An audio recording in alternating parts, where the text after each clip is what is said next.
Hi, my name is Edwina.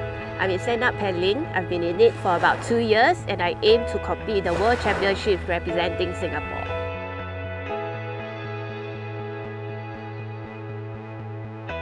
So it started when I went on a yacht trip with my friend. So I was trying stand-up paddle boarding on a kayak paddle. I was going through a very difficult life crisis at that point of time. It's my divorce, so I am a single mother of 3. Stand-up paddle was something that I find solace with.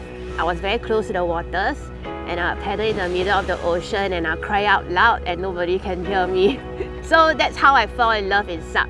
It brought me really close to the ocean. I can just put my legs down into the water. Within 1 week, I booked myself at a stand-up paddle club, SUP Ventures, for a proper stand-up paddle lesson. And subsequently, as I got better, I got into racing. So my first race was in December 2021. I got a few medals, and to push myself, I actually went to Busan, Korea, to compete and to see the pros compete over there. So there is a world championship in Busan, so I was in the open races. I didn't manage to get any placing, top 3 placing, but managed to get 4th. So that's sort of a consolation to myself for my first overseas competition.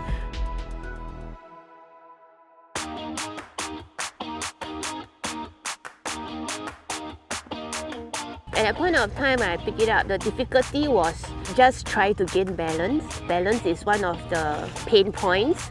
So when I was trying the first few times, I have to fall down and get up and try again.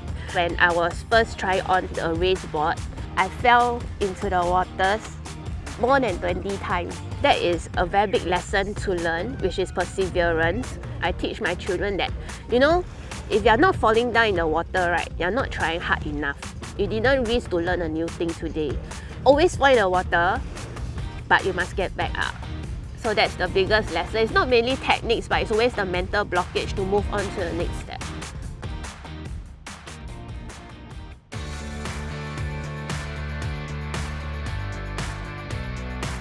What I like about competing is it's like a report card of how I have performed, the hard work that I've put in. It is also about learning from others and encouraging others also. It is the sportsmanship that I look forward to.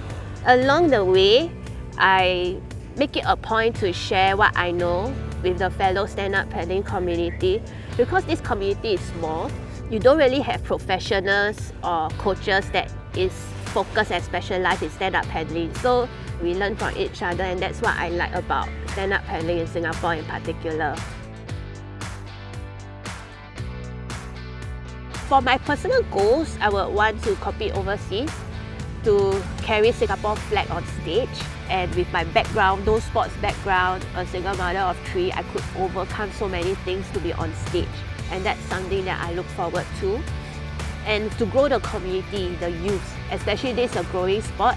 It's on its way, it may make its way into Olympics, and we should start now to groom the future generations. So I want to be representing Singapore and carry the flag with pride.